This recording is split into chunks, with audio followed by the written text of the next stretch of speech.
But we may start our satsang. Today, other persons are not coming. Doesn't matter.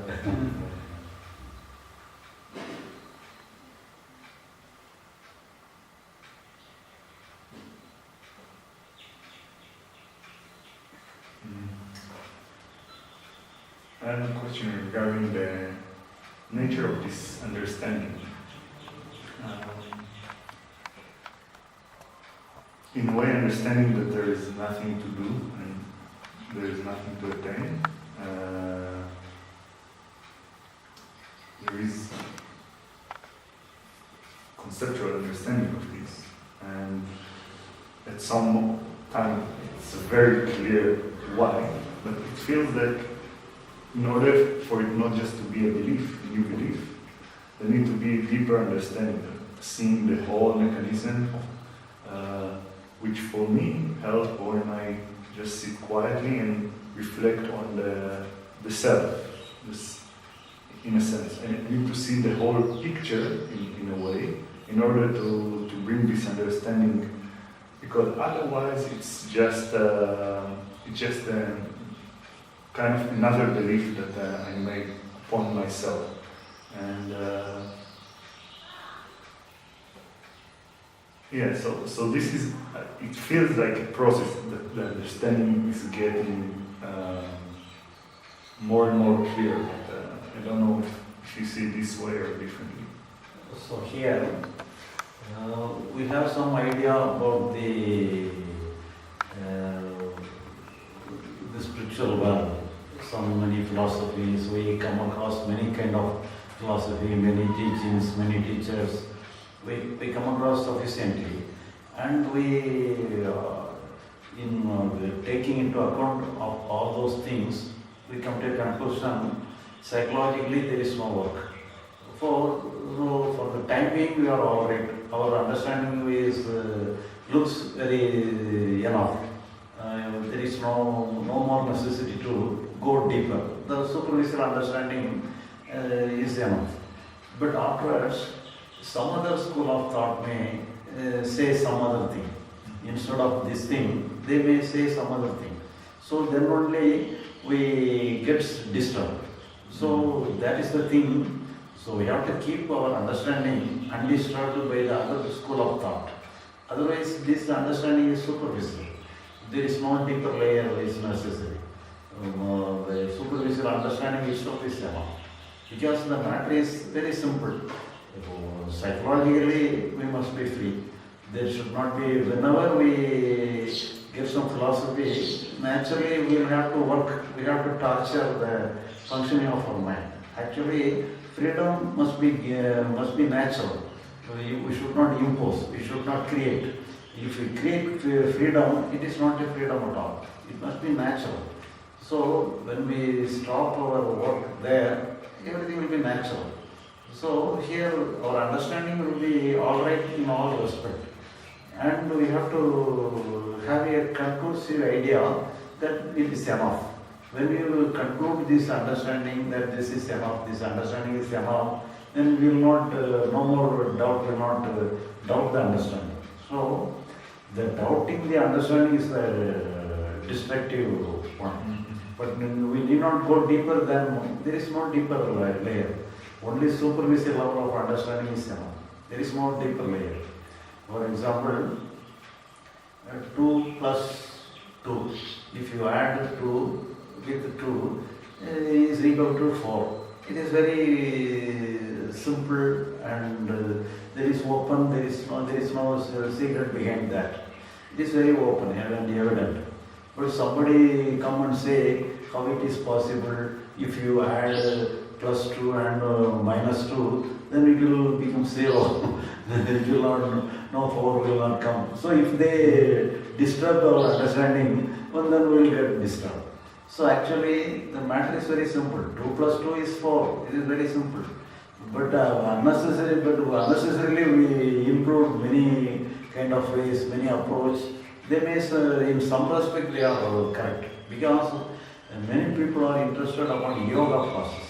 Yoga process means doing something and getting something. So that is purely yoga. But the enlightenment liberation is not doing something and getting something. It is give up everything, wind up everything. So here no getting, only giving up. Giving up is so for giving up, we need not create anything. So giving up alone is the natural thing. And then naturally, our mind is giving up naturally. We need not put it, we not give, we not restrict, we not force it to give up. It is also going on naturally. The only thing is that we should not disturb the natural flow of our mind. We have to keep aloof without disturbing the natural flow of our mind. Actually, it is moment by moment, it is free itself. So the whatever comes goes away, whatever comes goes away. That is the natural freedom of our mind. We need not create freedom in our mind. Freedom is already there. Only because of unnecessary thing, we put some demand there, and I want this, I don't want that. Then only we are introducing some blocks on the natural flow. But the doing and getting is good in the area of the yoga. In yoga, we may do something and get something, but that is only some preparatory work. That is, but in the yoga process, you may have some experience, some powers or anything. That is related to some yoga process. But the yoga process is not related to this enlightenment process. The enlightenment liberation is different. It is natural. But yoga is created. It is artificial. It is not natural. So we should not connect the yoga and the liberation. That is different. This is different. Here, the simple understanding is enough. There is no deeper level of understanding.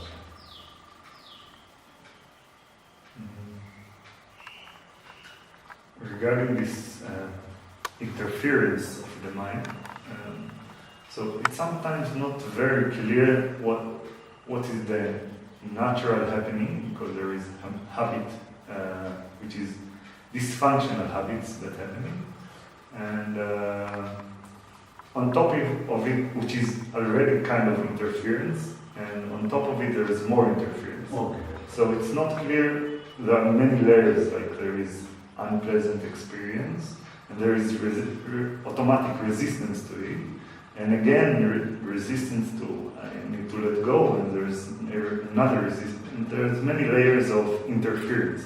So my question is, at which layer should where is the root cause of the problem, and then from it, which layer to tackle it? So here, whatever comes happens unconsciously. For example, we are having many thoughts. It repeatedly comes unconsciously. But whenever it comes unconsciously, we are consciously dealing with our thoughts.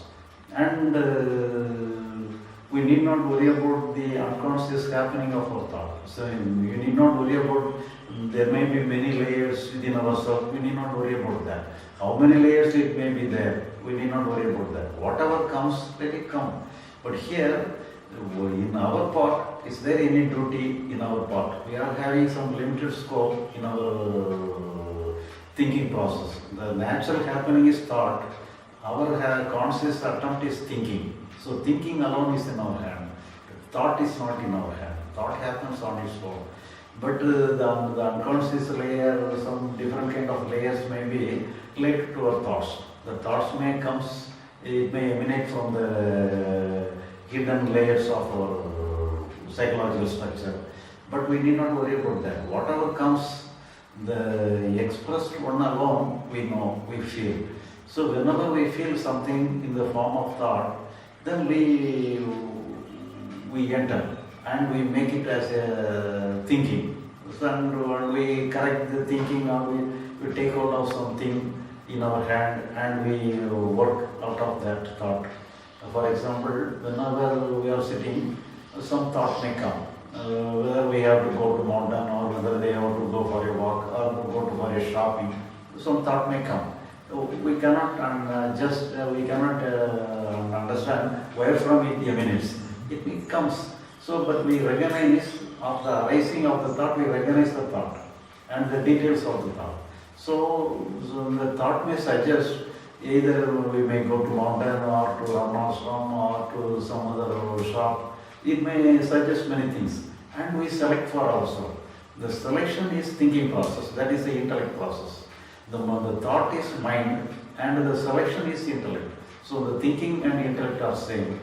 The natural happening is of mind, it is thought. Here, what we are doing is only in the intellect part alone we are doing. Here, we need not correct the thought. The thought comes and disappears. We need not. It will not give us any scope for correction. It comes and disappears. So only thing in our hand is to, in further action, whether what we have to do. It has come and go, and said it will not wait for ourselves to take in our hand. It comes and goes, it comes and disappears.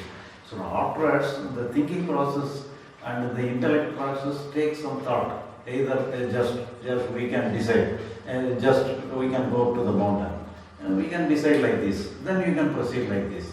So here, the thought and all kinds of layers comes for the help to do the external duties. But sometimes the thought may think, it may also feel, I may be, in the previous day I feel some ecstasy of feeling bliss consciousness or something. This time also I may do some meditation or it may also suggest like this. But if the suggestion is related to the psychological matter, the intellect has to, it need not follow anything. So because some unnecessary things it may suggest. But if it is related to the external world, we may select some guidance from the unconscious thought, and we can do according to that. But whatever comes psychological matter, we have to decide whether it is psychological or physical. Physical is related to the external world. Psychological is related to the psychological world. In psychological world, all suggestions are wrong. If I want this kind of feeling, I don't want this kind of feeling, all are wrong. So here, when it is related to the psychological world, there is no classification between the mind and intellect. There is no classification between the mind and thinking, or thought and thinking. If it is related to the psychological world, the intellect also can be considered as the mind. The thinking also can be considered as the mind. There cannot be any division. Even though it looks like a different thought and thinking may be different, but in psychological world, the both are same. There is no, because it is meaningless. If we select something in our hand and I will be in a good peace, I should not have any fear, I should be in a good feeling. So if the intellect decide like this, it is unnecessary thing. So in this manner, even the intellect, even the thinking can be considered as the mind itself, as the thought itself. But in the external world is concerned alone, then we can divide our mind into two parts. Only is natural happening from many kind of layers, just like thought, and we can make our thinking as the intellect. So the intellect can make use of the thought into action. Thereby you can select your action.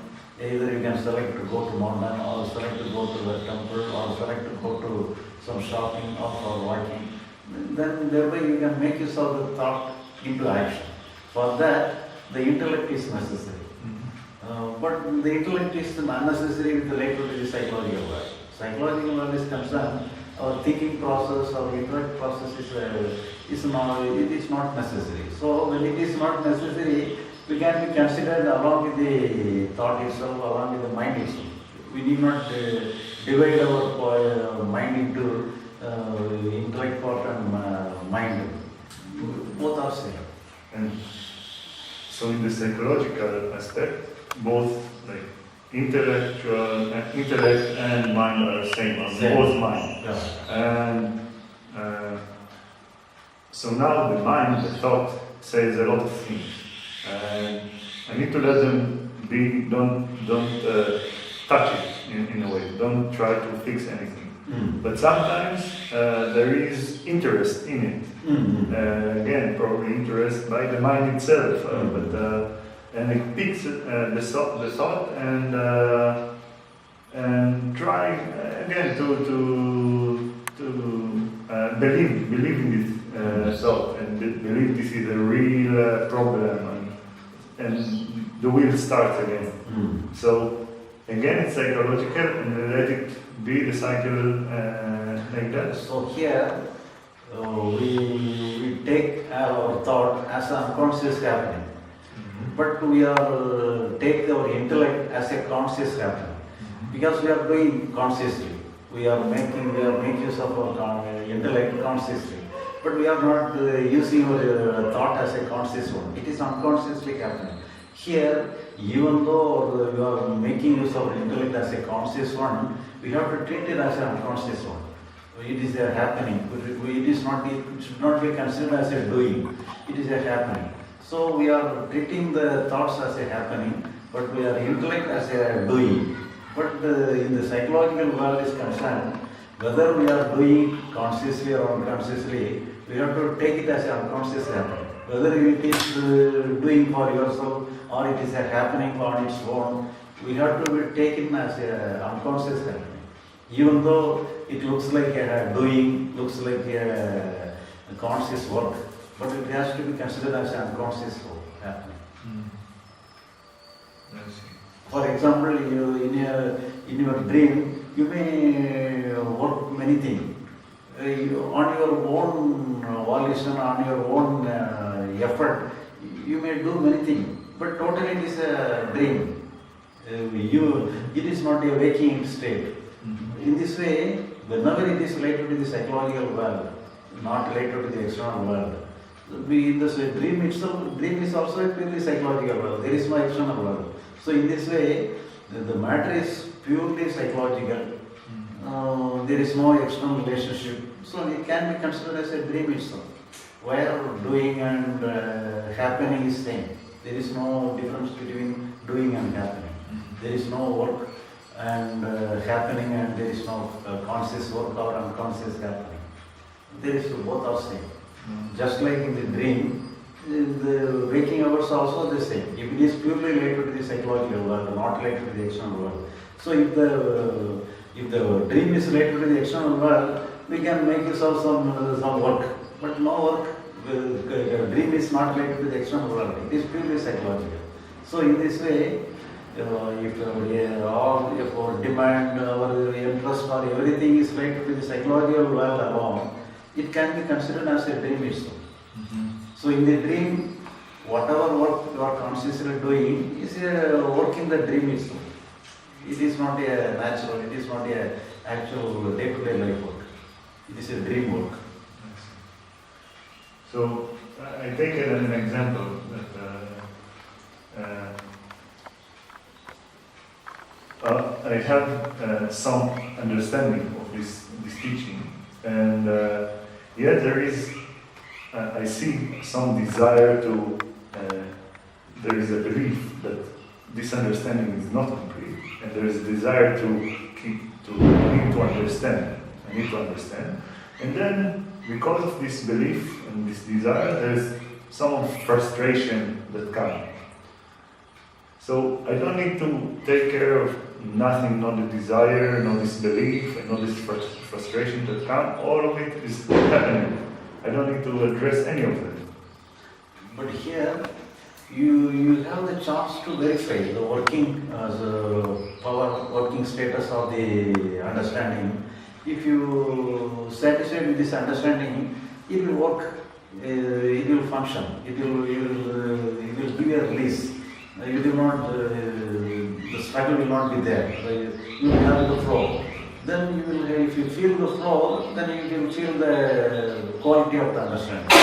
So if you satisfy with the understanding, then you can very easily dismiss the other school of thought and other type of pressure against you. So, but at the same time, if you correctly understood, then you can connect this understanding with any kind of philosophy, because all philosophy are aiming to reach the same point. But they are not, we think it may be misleading, but each and every philosophy aims to reach the same point. So when you understand for yourself, then you can very easily witness, very easily diagnose. So every philosophy are trying to reach the same point. Then in that case, no philosophy will disturb you. So all philosophy will support you. So I'm not very clear in this situation when this frustration comes because of what I mentioned. So you may think the other philosophy may lead you to some other place and this philosophy may lead you some other place. But everybody is saying the same thing. But whenever you yourself understand the quality of the flowing nature of our mind, then our mind will be in a position, in a liberated state. Then you can feel the quality of the liberated mind. Then when you yourself feel the quality of the liberated mind, then everything will be understood. It will be considered as an understanding. And but at the same time, the main thing is that we are thinking that we have a wrong idea that when we are having liberated or enlightened, we will have a blissful feeling. But that is not correct. So whatever may be the experience must come and go. That is the good. If it is lasting forever, it will disturb even the mind and body itself. So here we have to be cautious and understand that the natural mind must be free of all experience. Then only it is a healthy mind. So if it is locked with any experience, so it will caught and it will be trapped. So it must be free from all experiences. That is the natural state of our mind. So mind is itself is a moment by moment. It is a kind of experience. It creates some experience. So only because of some experience alone, we can know some mind is functioning. If there is no experience, we cannot find then some mind is functioning. So only because of some experience, only because of the expression of some experience alone, we feel some mind is functioning. So here, from the world we feel what we feel, have the experience, it has to come and go. So that is the natural state. And if you have some, but at the same time, if you have some pressing problem, then only you can very easily feel the flowing nature. Because if you allow everything to flow, nothing can stay for yourself, within yourself for more time. It will very easily go away from you. Then only you can understand everything is flowing. But if you do not have any stress or pain in your mind, it will the ordinary sensation will not be. If you have only the ordinary kind of sensation, we cannot easily diagnose the flowing nature. If you have a burden, then only we can the loss of the weight we can feel. So if you do not have any burden, the loss of weight we cannot feel. It means that it's already flowing, but you don't really know that it's already flowing because you don't feel like a light weight because it wasn't heavy before. If you have some burden, if you have some weight within your hand, then only if you put down, you can feel the release from the weight. So if you have no weight, it's just like a paper or anything, if you will not feel the loss of weight, whether you carry the paper or put down the paper, there is not be any differentiation. But if you have your burden in your hand, then only if you put down here, you will feel the loss of weight. So you need not worry about that. In course of time, many situations may come where many problems may come, but at that time you can test. If you do not do anything, if you totally free to accept the pain within yourself, the pain will flow very easily.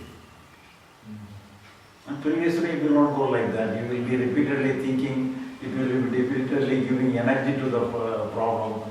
But if you give total freedom to everything, you can feel and see everything is flowing very easily.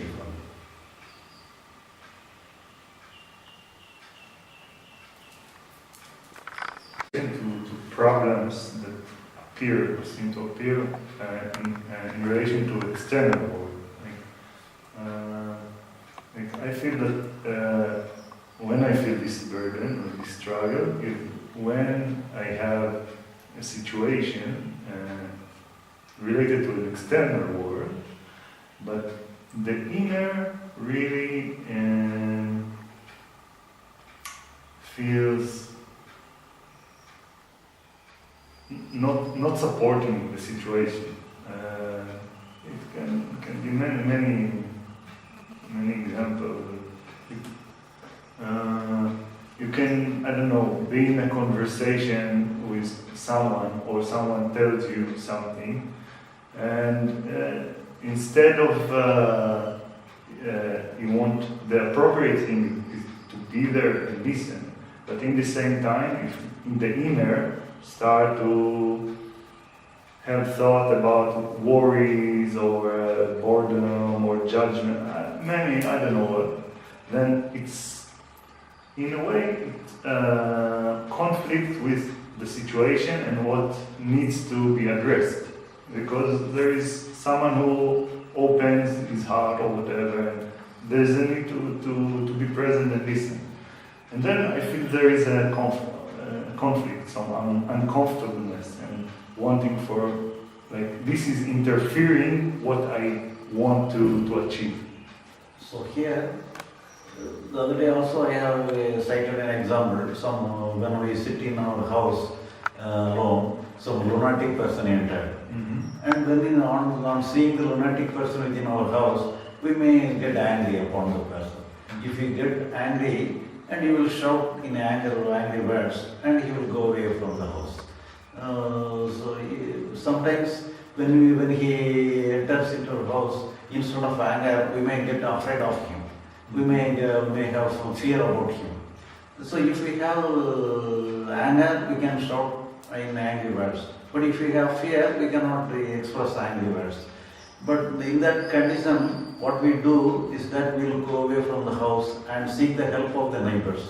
And all the neighbors come, and we jointly send the lunatic person outside the house. Here, anger comes for our help to deal with the situation. And the fear comes for our help to deal with the situation. When the lunatic person enters into the house, no anger comes, no fear comes, we cannot deal with the person. The lunatic person will simply go to a bed and lay down on the bed, and he will simply drive away from our house. So, every emotions are good, every emotions are needed to deal with the situation. So if you do not have any sensation, any emotion within yourself, we cannot live in this world. We cannot deal with anything in the world. But at the same time, for the time being, we can be useful. But the matter is over. But even the matter is over, no necessity to express the emotion. Still, we have some worry in our mind. That is unnecessary. We need not worry about the worry. Now, when we give freedom to the worry, if it is not related to the external world, if we give freedom, because it is unnecessarily coming, and there is no necessity to set our mind right in a right way. So the mind we must see the mind functioning on its own to get it right. But in the external is concerned, we can make use of emotion to separate the situation also. For the situation, we can make use of the mind. But at the same time, we should not use our mind against the mind. The using the mind against the mind is different, and using the mind against the world is different. We can use our mind. You can use our emotion. Everything again is related to the situation. For that, we can make use of that. But psychologically, we have no necessity to use our mind against the mind. We can, whatever comes, let it comes on its own way. It will get it solved for itself. Okay. But in some cases, I don't see how it comes for the help. Like you gave the example of anger, fear, and how you can utilize it to the situation and to handle it in an appropriate way. But in many cases, I don't see how it is helpful. So when it is helpful, we can make use of that. If it is not helpful, you need not worry about that. We need not take it in our hand. So here, the problem is only the external world, not in the psychological Yes, world. yes, only. But the external world, we may take it as a problem. Psychological world, if it maybe looks a problem, but we should not take it as a problem. No, I'm talking about It is a happening. It is a happening. Some unwanted happening maybe in the psychological world. Even though it is an unwanted thing, we have to give total freedom to the unwanted thing itself. We have to give total consent to the unwanted happening. But at the same time, in the external world, we should not give consent to the unwanted thing. We have to the possible extent, we would try to separate the external world. But in the psychological world, even though in our hand, for example, if you have some tension or worries, it is in our hand to sit for meditation and clear our mind in a different way, and we can solve myself. So we can try, but we need not effort. We need not indulge in such kind of way. If you give total freedom to that, you let it be there forever. If you give total consent to that, it will go away very easily. So the fact that the action will not manifest in the way that I want it to because of the inner situation, I should, although it is external, I also need to take it as a happiness. Is it true? I understand. I rephrase it. I'm in an external situation which with the external world, and I want to act in a certain way. But the inner, I feel the inner doesn't is in conflict. Like I gave the example of a conversation, and I want to be attentive to the person, but mind wanders, bored, whatever, and then I cannot act in the correct way as appropriate. So the action in the world is not manifesting as appropriate. So we may have some tension in our mind, and it will disturb the work in the external world. Yes. So let it be. But sometimes it may affect the work also, external work also. But at the same, for that, we should not decide I should not have any tension within our mind. Here, when it is affected, we have to take it as a fact. But at the same time, whatever thing, but the main thing is that if your whole concern is only to separate the external world, then soon the mind will automatically change itself. But whenever we try to be without any tension, I must be in a calm position, then only I can freely and calmly we can attend the work. If you take the decision, this is wrong. Because psychological world is concerned, we have to give total freedom to that. We should not try to correct anything in the world. But our total concern must be the external world. Now, how to do the external situation? When our total concern is related to the external world, naturally the mind will design itself to meet the situation. But at the same time, if you try to design your mind, you cannot design your mind, and at the same time you cannot attend the work also. So here our concern must be only in the external world.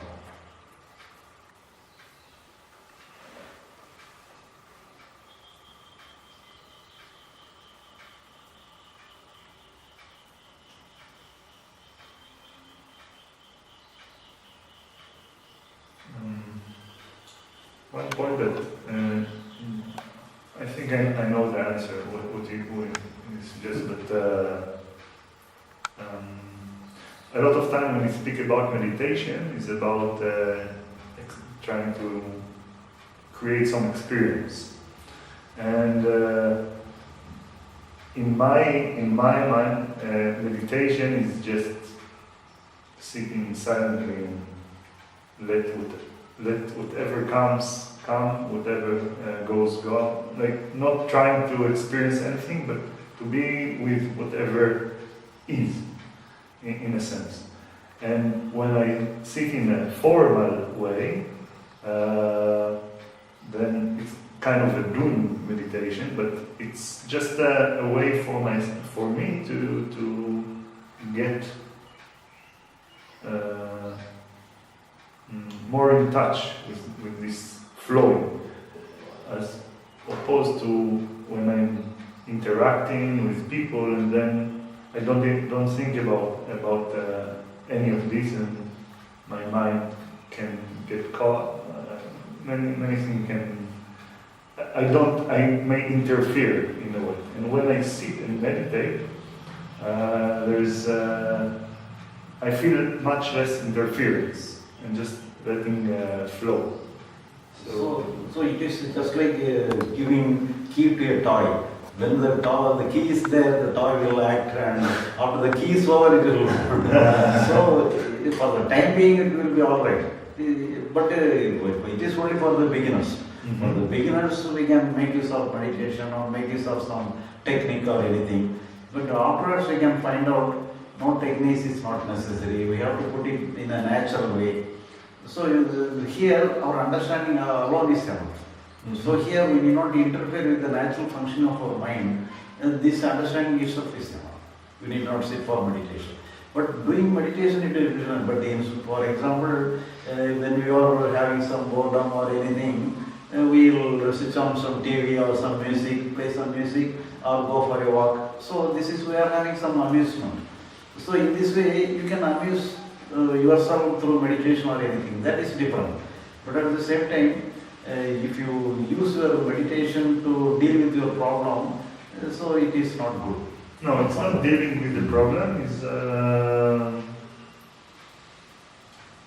So if you are interested, you can do. But at the same time, we should not connect it with the liberation and enlightenment. Mm-hmm. That is different, and this is Yes. This is only creating some energy field.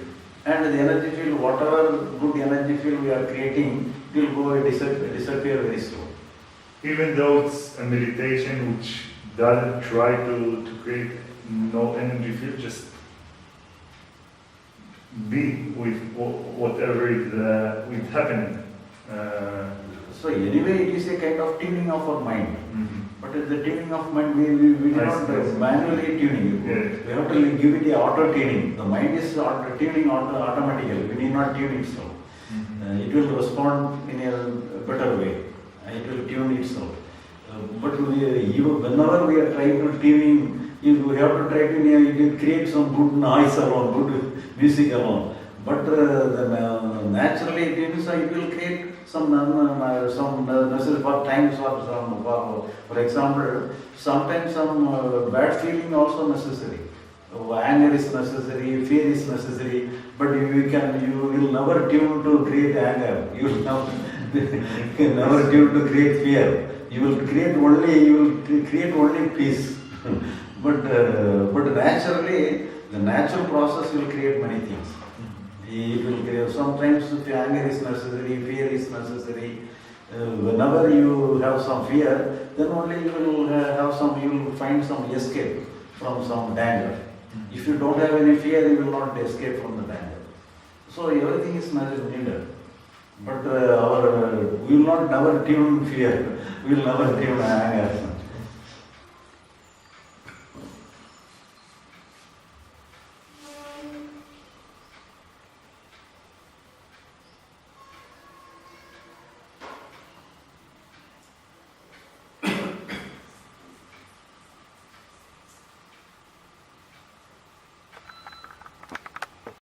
The identification with the person, or the understanding that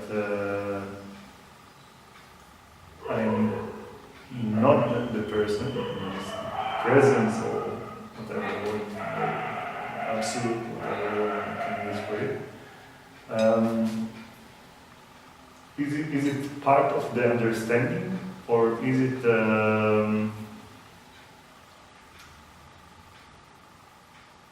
As I see it is part of the understanding, although the person can still exist in a way, but for the understanding to be strong and to understand that I don't really, I'm not the one who do anything, then there needs to be this understanding that I am not this body and not this person, and I cannot really choose, cannot really decide what's the inner. So how you see it? So here, actually, we are having our mind is functioning. It creates images and images and emotions for each and every movement. It comes and goes. But when we rely upon the emotion or anything, we must be trying to set it right. So if it is coming and going, we will not try to set it right. So here the main thing is that, for example, we are stepping in the staircase, and whenever we put the one step in the upper step, then only we can release from the lower step. We can release our leg from the lower step. So in this way, the releasing from the mind is the important thing. Here, the scriptures introduce Atman or Supreme Reality. They mean your real nature is not the mind, or beyond that. Then only you will not give importance to the happening of the mind. So the main thing is that we should not give importance to the happening of the mind. That is the secret behind the philosophy. So thinking that the main thing is the important, this is not important. So even though but we are facing the actual happening. But here we have to dismiss the actual happening. What is happening is only the expression of the mind. We have to free from the expression of the mind. But beyond is beyond. We cannot reach the beyond. But the main thing is that we have to free from the happening of the mind. For example, you have decided you are driving your car, and you have to reach a city 100 kilometers away from this town. You are driving the car, but the destination is 100 kilometers away from you. But what is in front of your car is not the city. In front of you is only the traffic alone will be in front of you. So you have to attend the traffic alone, but you should not straight away jump to the city. So here, but the aim is to reach the other place. So you have to go away from the traffic. You have to come away from the traffic. The traffic is you are facing. So you have to go to the city after crossing the traffic alone. So your main thing is to go away from the traffic. So here they are introducing, instead of the city, they are introducing Atman or God or absolute reality. But whether it is there or not doesn't matter. But the main thing is that you have to come away from the traffic. So here the traffic is our psychological expression, feeling. So here when you get away from the problem, everything, you need not worry about the destination itself. But at the same time, the destination is given only to get away from the traffic, get away from the expression of our mind. For example, Buddha, in the case of Buddha, he does not use the word of God or Atman. But the scriptures around say Atma is there, God is there, but Buddha does not say like that. But the problem is, he admits the problem and we have to get away from the problem. In that respect, everybody is one. And in our teachings also, the same thing is there. We are not introducing the absolute reality or Atman or God just like Buddha, but we are also same in the aspect that we have to free from the emotions, free from the clutches of the mind. Everybody is common into that problem. But in that case, whether either you place a destination or not doesn't matter. We have to come away from the traffic. That is common to all philosophy.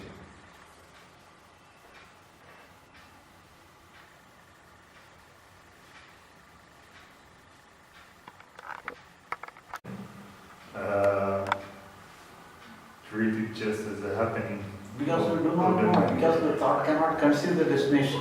You may imagine some destination may be there, because we have not witnessed.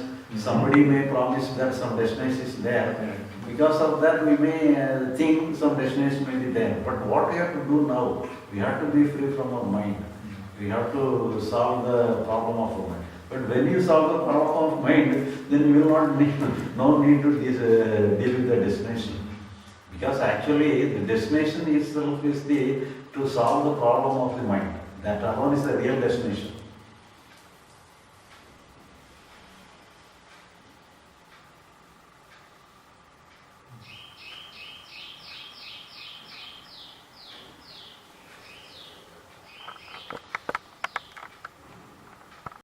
Regard to the discussion, in your article, Bagavath article, one of your articles you have written that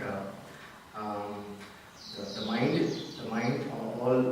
mind itself is an expression of the Atman. And all these, whatever we feel is only an expression, and there is no need for the mind to realize the Atman. Because all these are expressions of the Atman. So there is no the mind does not have any necessity to realize the Atman. It is just enough to understand its own functioning to come to the state of liberation. Please say a few words about that. So here everything is the expression. Whatever we feel for itself. For example, I can, the other day also I may say like this, if I touch this one, only because of touching alone we can feel this object. But at the same time, if we have a wound, we need not touch. When I touch alone, I feel the wound. That's not, the wound itself will know, it will express itself. It will express the feeling. So whatever it expresses itself, whatever it has some conscious expression, everything is Atman.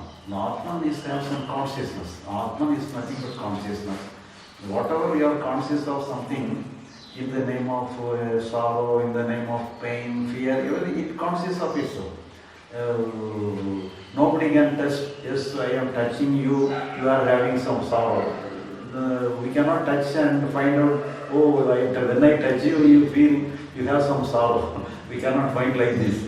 The sorrow will reveal itself. The sorrow is reveal itself, the fear will reveal itself. So in this way, whatever reveals itself, it is the Atman.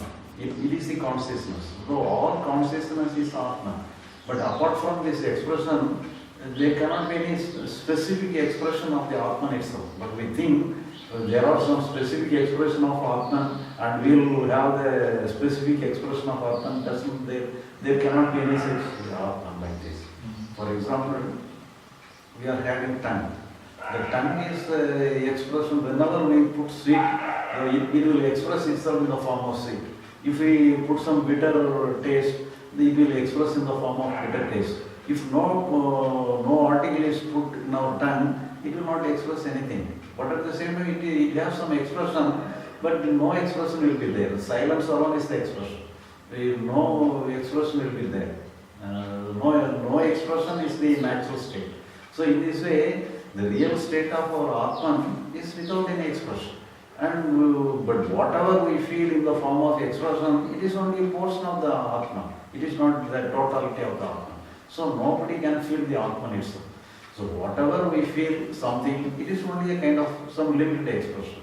So even now, it is expressed in the form of physical experience, psychological experience. All the experience is Atman. It is the expression of the Atman. But apart from this experience, we think we may have some special kind of experience of Atma. There is no such kind of experience. But all experience are the expression of the Atma. But at the same time, when it is in the takes the form of some limited expression, it may have some good experience, bad experience. But if we if you take everything is the expression of Atma itself, then thereby we are giving total freedom to that. When we give total freedom to that, some arrangement, some settlement happens within our mind itself.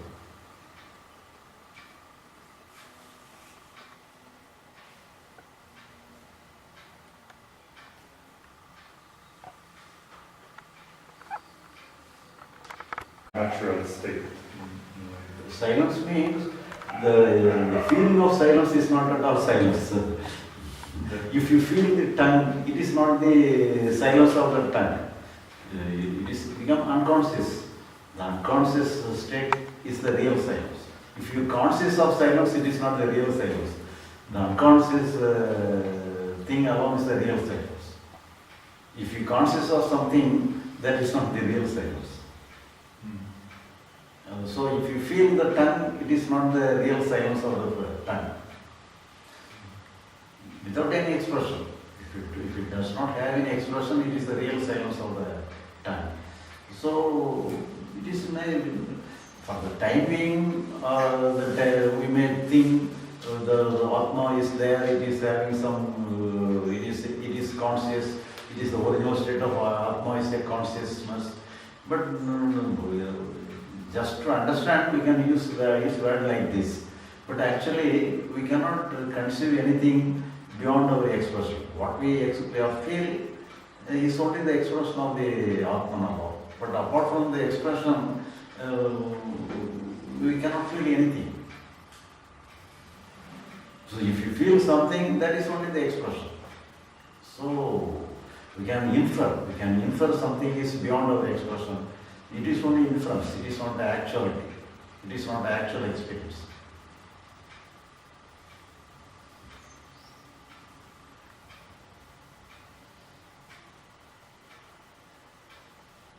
So you never really know the tongue, or you only knew it through the taste, the current taste. And when there is no taste, then the tongue for you that does not exist. So some quality of knowing is there. Some quality of knowing is in the tongue. The quality of knowing expressed in the form of bitter taste, sweetness, or anything.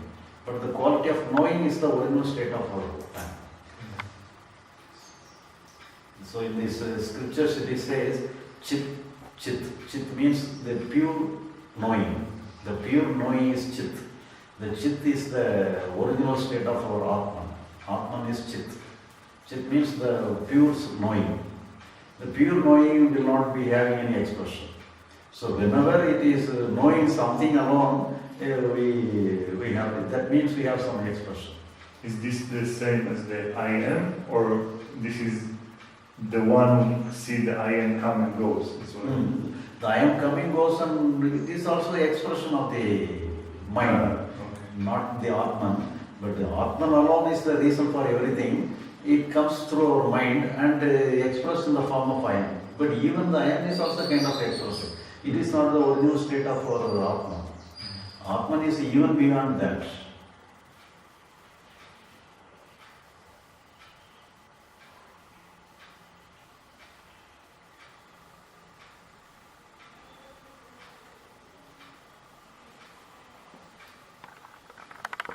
Then there's a gap. Then question number 2 you answered. So question 1 gap, question 2. So in this sequence, how does the mind functions for you? So question number 1, when we ask the question number 1, instantly you ask the question number 2, or question after putting the question number 1, you answer. You are answering? No, you are at question number 1 in places, you answer. Then there is a gap. Question number 2 I ask, then you answer. So question number 1 gap, question number 2.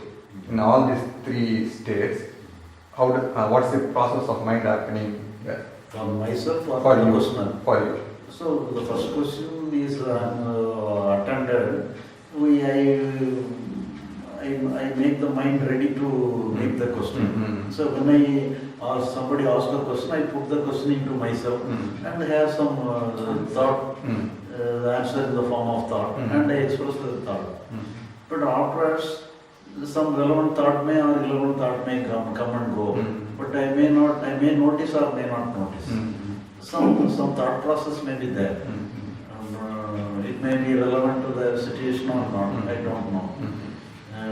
You don't give importance to that. But at the same time, no thought is taking a permanent seat there.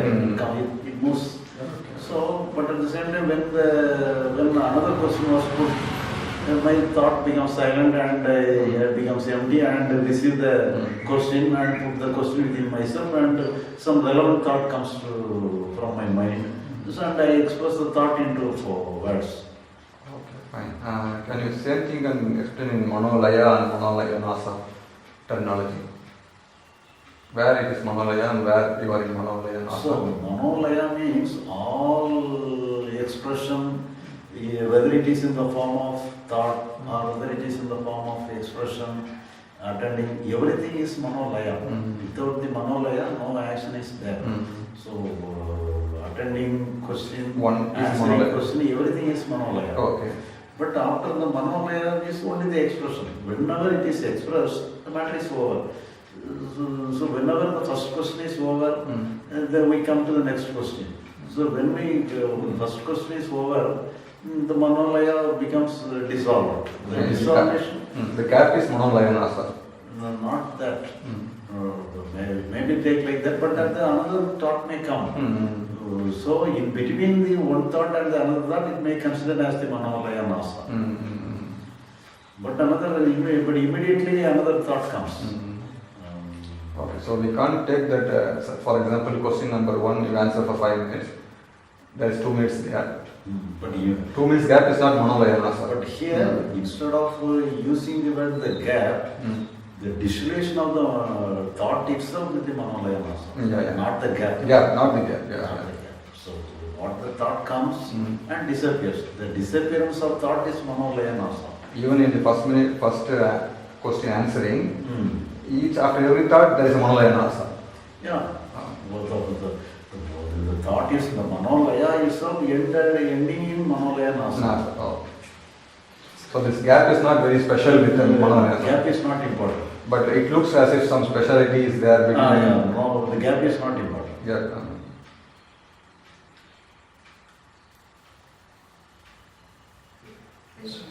But not gripping, not holding on to any experience. That is what is the most important to understand. Not holding on to any thought or any experience psychologically, allowing it to come and go in its natural course.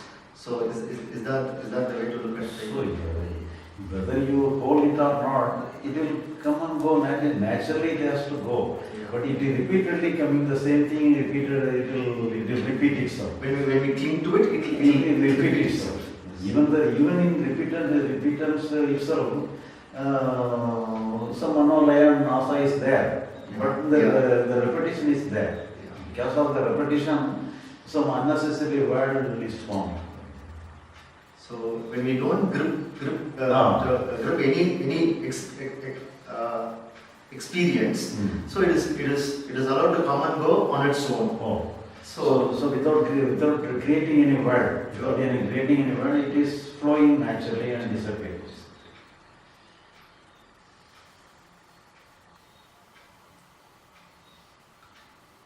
So this gripping happens on our part consciously. Consciously, we sometimes make efforts to grip a beautiful experience, and that is when we step into our inner world and catch hold of some good feelings or some good experience and try to retain it, or we fight with some bad feeling or emotion and try to drive it away. And that is the way we create that inner conflict. So the try to drive away the bad experience is also a kind of gripping, exactly. And the same way, trying to retain a good experience is also a grip. So just simply understanding this, we allow the natural functioning of the mind to happen on its own. Is that the way?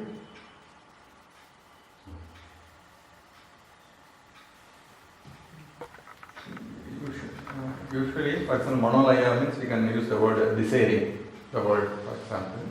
So usually the normally mind desires something always. It desires something and in the end of the desire it tries to rest in the desire.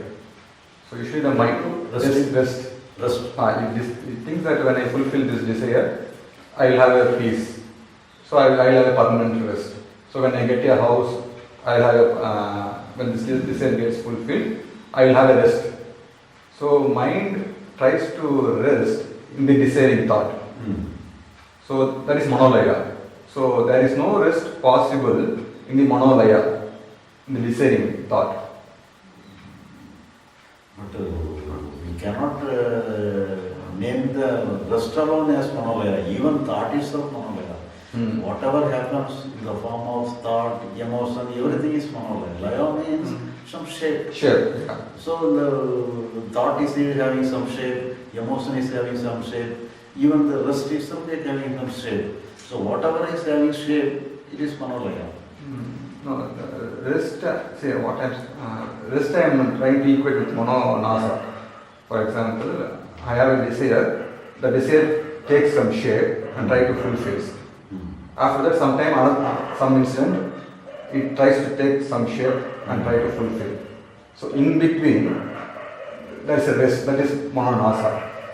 So here, actually comes and disappears. Actually, but we are desiring for Manolaya alone. We cannot desire for Manonasa. Yeah, once. We can desire for Manolaya. Everything, whatever desire, in the form of Manolaya. Because if we want to rest, the rest itself is Manolaya. We cannot imagine Manonasa. Manonasa is comes and disappears. Nobody will interested upon disappearance. Everything will have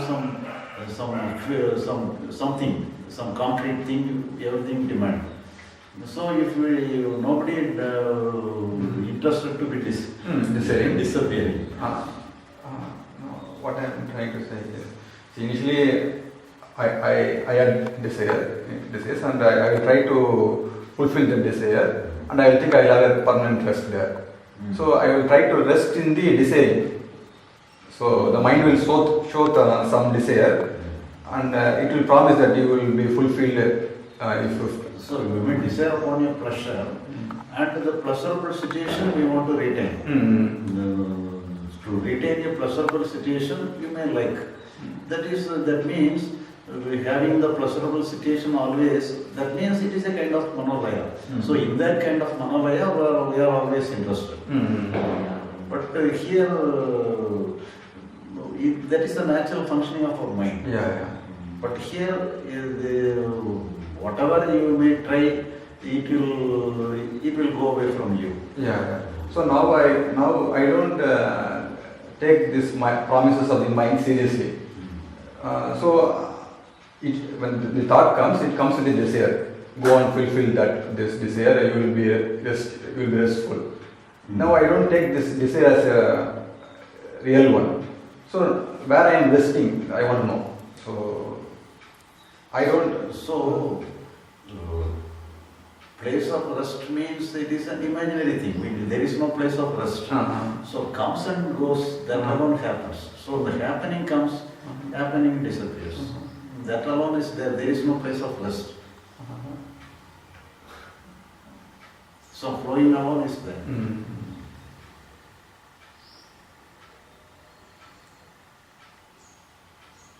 But we always seek some undisturbed state where we can safely place ourselves forever. We can be seated forever, undisturbed. That is a longing. That is everybody is. That is the nature of our mind. That is the nature of the seeking. There is no problem about this. But when we inquire all those things into account, then we can understand that's the functioning of mind is actually if you select some choice for it, whether you want to be happy always or whether you want to be free from sorrow, which one you select. Everybody is select without any sorrow. Sorrow, So, yeah. comparing with the bliss, free from sorrow is the Yeah. best thing. Okay. So here, for freeing from sorrow means the flowing. When you allow the flowing, then only you can free from the problem. Yeah. So my question is, see, whatever I desire, whether rest or peace or joy, it's also a monoloya only, whatever it is. So when I accept whatever it is, rest or peace or no peace, anger, whatever, I fall into some place. No, I am asking what is that place? That's what I am asking. So before this, I take hold of the desire promise. Actually, there is no place at all. That's what I am trying. There is no place at all. Some happening, some transitory thing happening. There is no permanent thing. There is no fixed thing. Appearance and disappearance. There is no permanent. For example, some light is we are creating a flame, just like a candle. The light, the flame itself is moment by moment new. If you ask, I want a permanent flame, that is impossible. Yeah. It is a momentary one. Yeah, the thrown fire out of that wood, for example, fire you say, the spark is each one thought, that both the experience is there, experiencer is there, the spark of the fire. So when the spark of the fire goes, there is only wood is there. So that. But here don't take wood into account. Only the flame alone you have to take into account. Each and every moment, the flame is there. But the flame is numerously, some flickering is there. You may think it may be a constant flame, but that is not a constant flame. It is some moment by moment. Yeah. The old has come, the new has come. So that is the constant moving. So the constant moving along is there. Yeah. Not there is no permanence in the flame. Yeah. So here the liberation and everything is that the newness must be there. Actually, the newness, even whether it may be a good feeling or bad feeling, the new, it must be new moment by moment. That is the greatest thing. By moment, it must be new. Yeah. There should not be any old. As far as the spark of the fire, it's everything is new. Now I am trying to infer, I am trying to come out of the fire and see what's happening. There's a spark coming, where the experience is there, experiencer is there. So from where this, every moment the spark comes, I am trying to infer, trying to see from outside. So then I take this fire wood as a, what you call, we can't take it as an Atma, at least you can take that as a subconscious mind or Sushma Sariram, that's like that. So if you go to that, that is the place of yoga. For that you can have some better knowledge. For that also you can make use of the Manolaya. No, I don't want to go, just I want to infer. So that is a philosophical aspect. That's philosophical aspect, we can say Sushma Sarira or some deeper conscious of mind. That is different. Oh, that's It's different. But enlightenment, liberation, we can take the flame alone, we can take it account. Where Manolaya and Manonasa, you can understand the Manolaya and Manolasa, Anol is enough.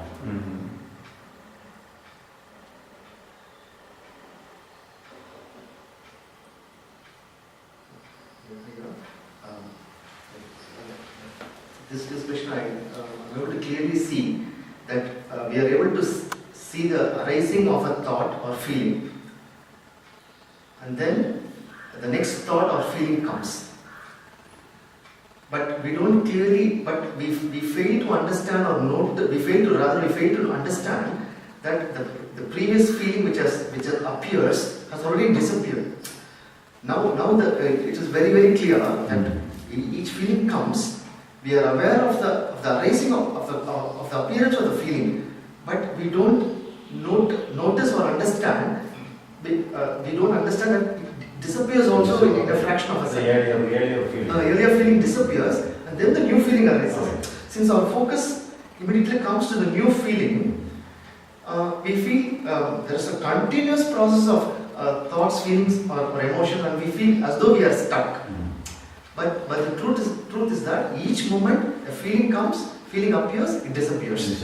And then another feeling comes, again it disappears. So it is happening on its own.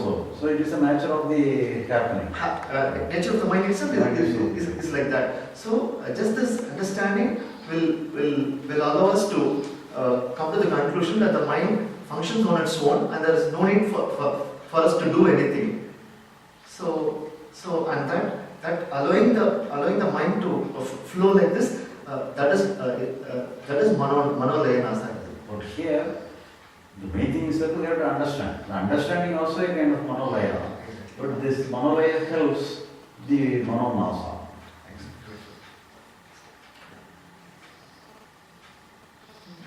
So our focus is always on the appearance of something. Yeah. And disappearance happens within a fraction of a second. And that is not being clearly noticed or understood. But in the case of fear and sorrow, we are interested upon the disappearance. But here, the demand for the future, this must be like that in the future. That means we place some demand. So all demands denotes some manolaya. So in the form of manolaya, we are demand something. So that demand only strengthens the fear or the sorrow. So any demand to drive it away only strengthens it.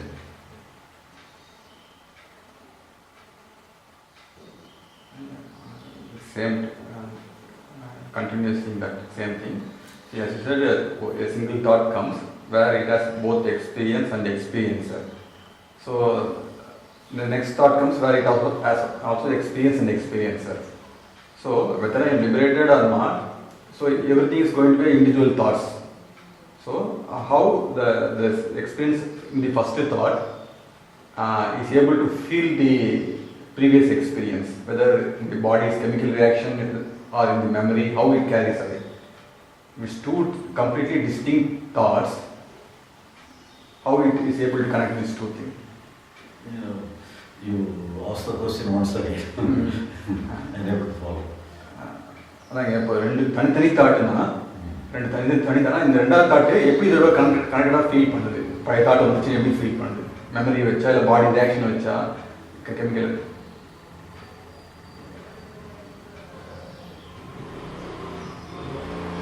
Apart from that, we think the connection is that only it is happening, then only we connect. So if you but we are not connecting, it is happening like this. But when we analyze like this, what is happening, when we sit for examination, sit for questioning that, then we realize the happening. Watching, only because of watching this, how it is functioning, then we feel the similarity between the first thought and the next thought. We feel the similarity.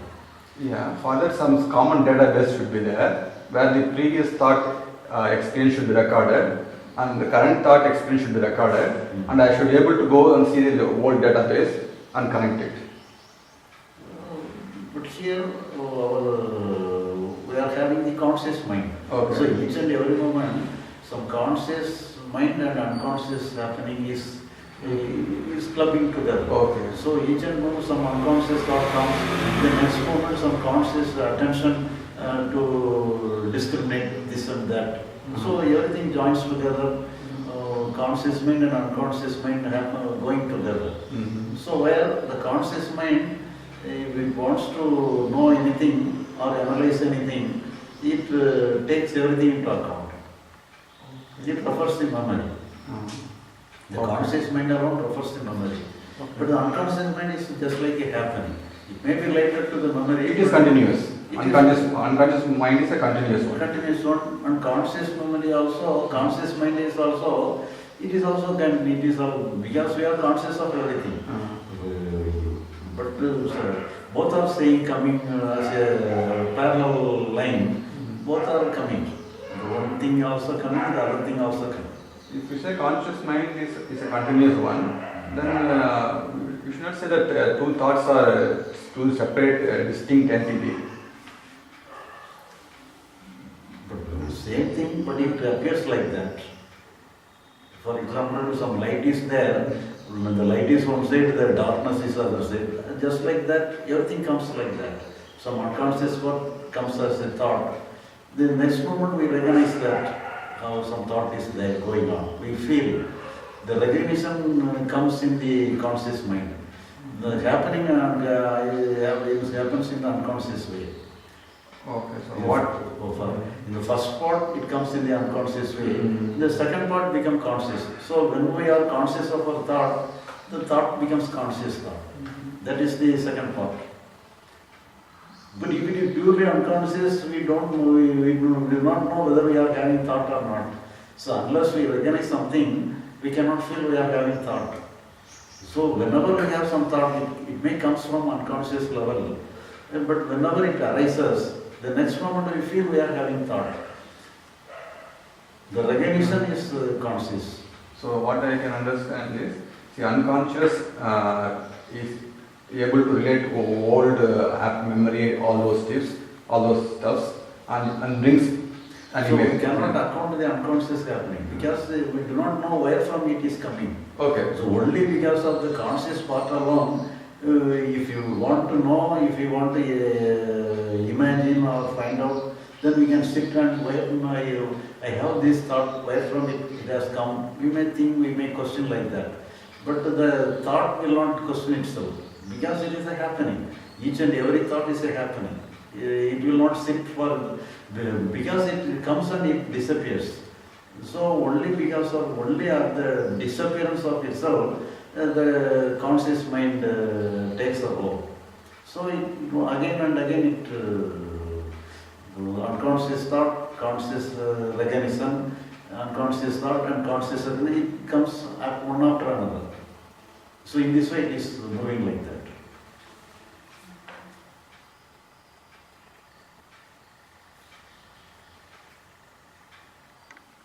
So unconscious thought is also a single thought. No, each and every one single thought alone can That come. single thought contains all the memories, old memories. Not necessary.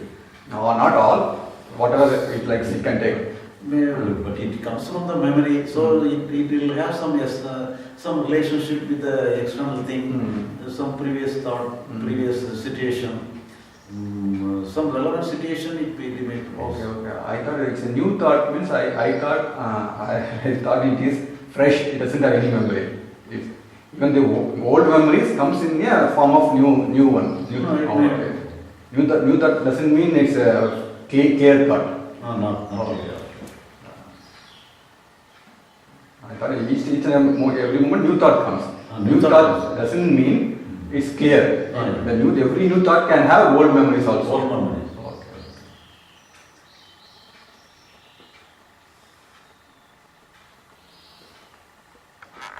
In a way works by conceptualizing. Although that, like you say, it's moment by moment, just appearances. But it does make a concept, and the moment there is a concept, immediately there is some relation to it. Some either I like, I don't like, pull, push, or so. Is the concept itself dissolved by this understanding, or is it still there, and this pushing and pulling which happens is looked to be as a natural happening? So here, the push and pull, everything is needed to deal with the external world. So every emotions are necessary. We need not criticize or condemn anything. Anger is bad, hatred is bad. Everything is good in some relationship. But here, the main thing is that we should not have any power over ourselves. For example, the weight of the table may be 50 kilograms. And if we want to remove the table, if you move the table, we have to use the energy more than 50 kilograms. So when I push the table with force, and it will, the weight of the table will create some scratches in the floor because of the weight of the table. But at the same time, if the table has some wheel, so if the table has a wheel, I need not use the 50 kilogram. Just through finger alone I can. So the rolling nature of anything will thereby it loses the weight. So for example, what is the difference between the car in a standing position and in a running position? If the car in a running position does not carry the weight, it loses the weight. Then only, for example, when you do you know driving? If you drive, for example, you start the car, and first of all you go to the first gear. The first gear is the load gear, and when the car gets momentum and it goes fast, you change the gear and you get the top gear. So whenever you start the vehicle and first of all you go to the top gear, the car will not move because it is loaded, it is weight, heavy weight is there. So when it gets momentum, it loses the weight. Then only you can apply the fourth gear. So here, there is no difference between the car in the standing position and in the running position. But the car is, whether in the true condition, it is the car, it is the motor car. But at the same time, when it is standing, it carries weight. But when it is moving, it does not carry the weight. It is free from the weight. So in this way, there is no problem in the emotions. But whenever when we are struck with some emotions, it has some world around us, within our mind, and creates some force within ourselves, and creates some markings and some conditioning in our mind. So if we give total freedom to that, no world is there, no burden is there, no weight is there.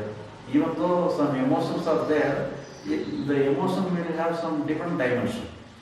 Just like a flowing car, just like a moving car, it loses the weight, it loses the force. So the emotions are there. Just like the car is there, even though it is standing position or in a running position, it is car itself. There is no, the running, if it is comes in running, it is not a car, we don't say like that. Whether it is running or standing, it is car. Both are cars. But the quality is different. So in this way, whenever we are in freedom, all emotion will come, but it is in a different quality. The quality will be changed. Because in the flowing state, even though it looks in a anger or fear or anything, the quality will be different. It will have some, so the handling of such kind of emotion will be good to the external situation. But in itself, it is as it is in the flowing nature, it will not affect your soul. It will not create any conditioning within your soul. It will not shape your mind. Because it will not create any scratch in your mind. It will pass away from you without leaving any mark.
For example, if there is no gap, you go on answering for 24 hours, then actually the mind will become tired.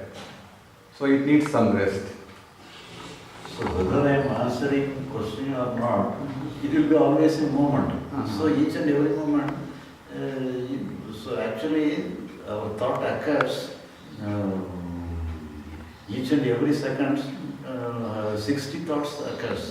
So whether I answering question or not, the occurrence comes naturally. So it is a natural functioning of our mind. So here, the tired means if we apply some energy to find out anything, we create some work, then only some conscious effort alone makes me tired. So the natural happening will not make me tired. So if a person has a goal outside in the external world to achieve some status or to buy some house or something, he will be tired. And if he has also a goal inside, that he should be peaceful, he should not have certain type of thoughts in my mind. So he has both goals. So he will be becoming more tired. So when he wants to achieve, he may have acquired some pleasure also. Then he gets some pleasure from doing something because he want to purchase a new car or big house. Then he may be happy. So the happiness will not create any tired. So some emotion will create some tired. So further some work may give some tiredness. But it depends upon the emotion you are and the back of the work. So similarly, if you keep some type of goal inside also, so that also will give some pleasure and some tiredness also. Everything. But according to the nature of the case, in each and every situation may be different. In some way or other.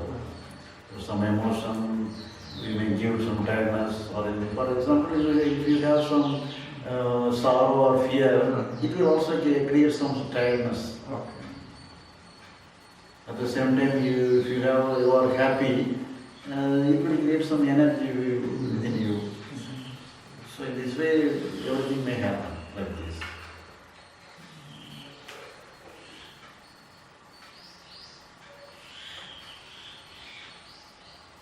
So if we remove the goal inside, so we go to rest permanently.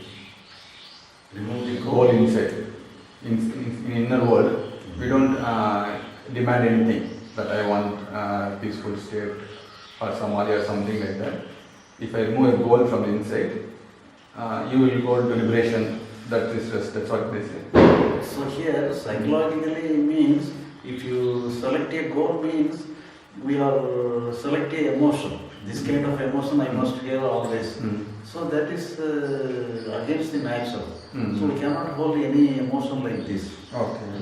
We may artificially create, but it is artificial emotion is not a real emotion. So whatever comes artificially, it go very soon. Whatever it may be, but it is against. It will create some tiredness. It will have some problem. So the nature, if you accept the nature of the mind, the natural functioning of the mind, it's the one. So that is rest. That's what they call liberation.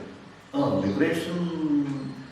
You don't do work. For example, you want some certain emotion, you demand certain emotion, you work for that, you become tired for that, then you drop all these games, then you rest. This rest what they call liberation. But here, in the external world is concerned, that we have to do some work. Yeah, that's different. Whenever we enter into work, we will have some reaction related to the external world, external situation.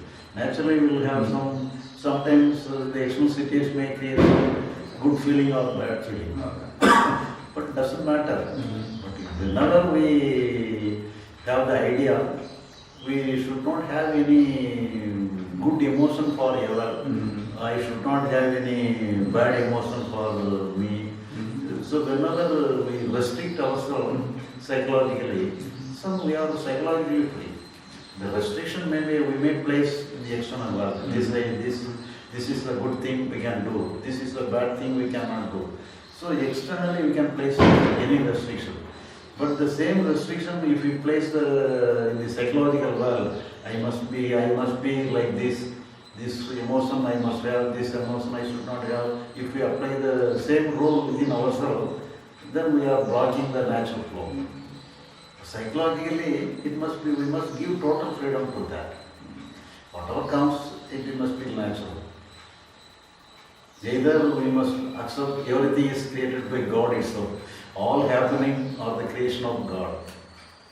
All the emotions, all happening. So psychological happening must be taken as total or created by God itself as a natural happening. But the external alone, our conscious work is needed. You differentiate between different type of desires. If you have one desire, if you in a role, you have a job and you need to accomplish something, then there is kind of desire to accomplish this goal.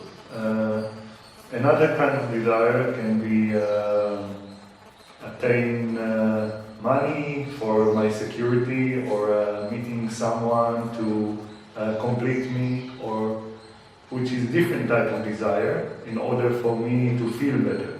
So, or do you differentiate between them? And if so, is there a need to see each desire and what its root cause? So here, desire, if it is related to the external world, desire is a must. Without desire, we cannot do anything. So we have to make the desire, we can make use of the desire. We can, for example, some unnecessary thing, we have to develop hatred. Hatred is necessary, fear is necessary. If the unwanted thing, we have to avoid of the unwanted thing. If you are interested upon something good thing, we have to have interest. We must desire the good thing. So then only we can create some order around ourselves. And if we have to desire upon our convenience, then only we can have a convenient life. We can, for example, we have to work for some our money or anything, only for our convenient life. For that we have to work. Even though it is working in an office or anything, it may be some tiredness, it will give some pain for anything. But at the same time, we can accept the pain itself. Then only we can have some money or for that we can have a convenient life. Everything you have to like that. But at the same time, psychological emotions are concerned, it is a happening. It is not within the control of our desire. Whether you desire or not, you may desire, but it is not under your control. If the psychological emotions are concerned, everybody is interested of happening, of good feeling, peace and some good feeling, but it will not under our control. It comes naturally. So if we give total freedom to that, it will comes and goes naturally. Actually, psychological world is concerned, the free flow of the emotion is the main thing. But in the external world is concerned, the flowing is not necessary. Some permanency must be there. For example, if you want to construct a house, the house must be permanent. If you construct the house today, next day it will not be there. It is not good. It must be always permanent. You should not construct a house through iceberg. You have to construct the house through bricks and stones, then only it will be always there. So it must be permanent. The external world, some order, permanency, the flowing, it should not be the flowing nature. But the psychologically, we are not flowing. It is in the naturally, it is flowing nature. We have to accept the flowing nature of our mind. We should not, it should not flow like this. If you, for example, if some good thing comes, very good feeling comes, I must be always with the feeling. Some bad feeling comes, I must be free from that. Then the struggle is there. So the total mind must be a living river. It must, whatever comes, it must be in the flowing river. For example, when the river is flowing, when we place our hand across the flowing river, either to stop or to flow, so whenever you put the hand across the flowing river, the water will flow around your hand. So the river, the flow is in the clockwise, it is circling your hand in the clockwise, and if you rotate the hand in the anti-clockwise, by rotating your hand in the anti-clockwise, the flow will, the word will not go. So whenever you remove the hand from the water, the word will flow. So here, there is no way for ourselves to put our hand across the flowing emotions. Whatever comes, let it go on its own. We have no way, we have no work on our hand to interfere with the natural flow. So psychological world must be natural. The external world is artificial because we are creative. We are creating the situation, we are creating the world. So where our energy, our effort is needed in the external world. We can make use of our energy and the effort. Everything is needed. But psychologically, we have to understand no work is needed here. So the main thing is that no work is needed in the psychological world. I see. So, to go just a little bit deeper to this, in some kind of desires, which is like you mentioned, we need to go to earn some money for our basic comfort, and this is. But if there is some area when we continue to earn more money for more than our basic comfort because of some more desires of the mind, which is not the basic. There are much more. They are not necessities, but there is this wanting mind in a way. So.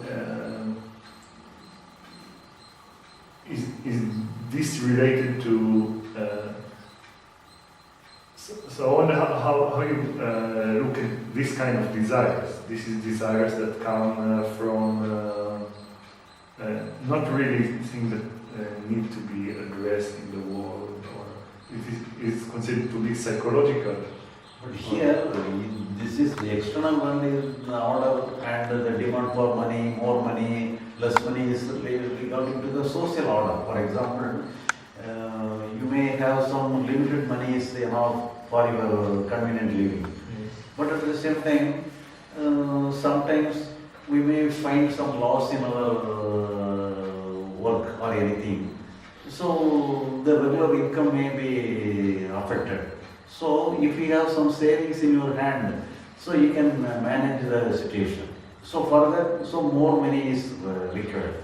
So if you sufficient money instead of the day-to-day life, you have some more money for your savings, then you can manage at any time, any risk you can face. So for that, so our social pattern is like that. We have to save something more than the actual need. So that is so if the government or anything, whatever you need, you may earn for your day-to-day life alone. If any unwanted situation or comes or anything, we will take care of that. Then we need not to earn money more than the necessary thing. But the social order is not like that. So we take responsibility for ourselves. So we have to earn more money. So, but everything is only for our convenience. If it is convenient to limited money, we can work for that. If you have to work more money for that, but here, even though you create more money, it is only external world. External world, the more money you cannot enjoy the more money.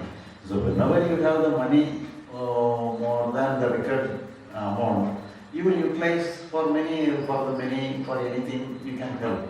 For helping, or instead of that, if you have some more money for voluminous amount, you can create some concern, thereby many persons got employment through yourself. So that is different. There you can work. That is a field of work. Then you can create some opportunity for yourself and for many. To the possible extent you can work. But at the same time, you need not work more than the required amount.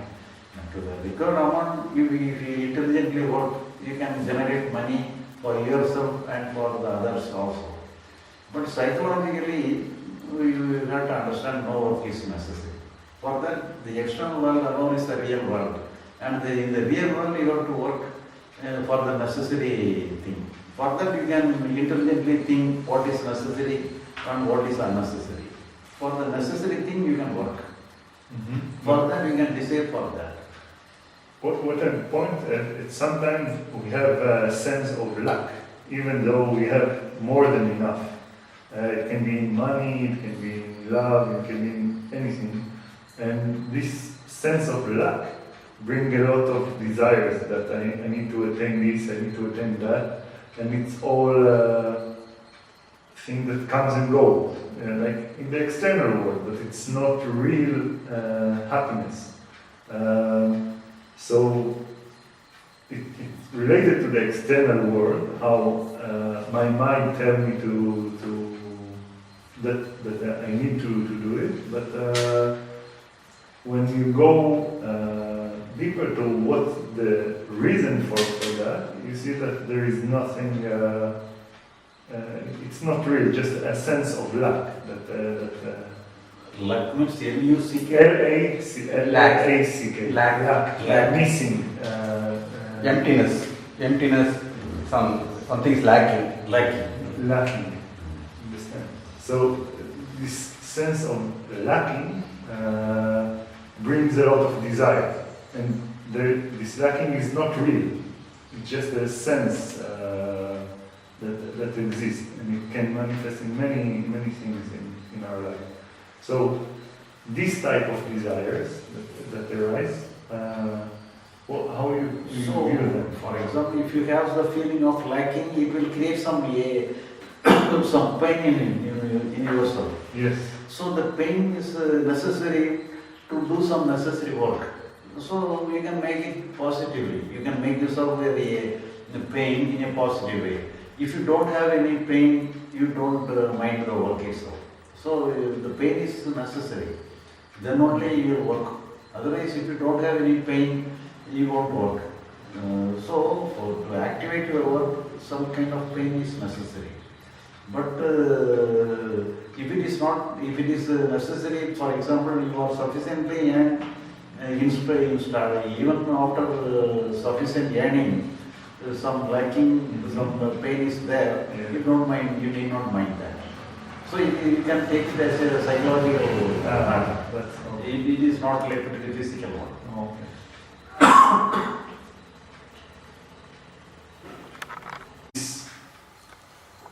This process to decide this, I don't need to mind this, even though I see pain and it's psychological. This is the thinking.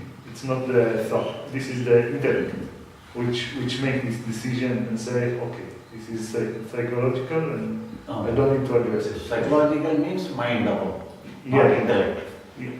No, but who decide, like, how do I make this decision? Like, okay, this is only psychological. Because it's about the same. The same is happening. Sometimes the pain is there and because of lacking, and I need to address it in the external world because I don't have sufficient money or whatever it is.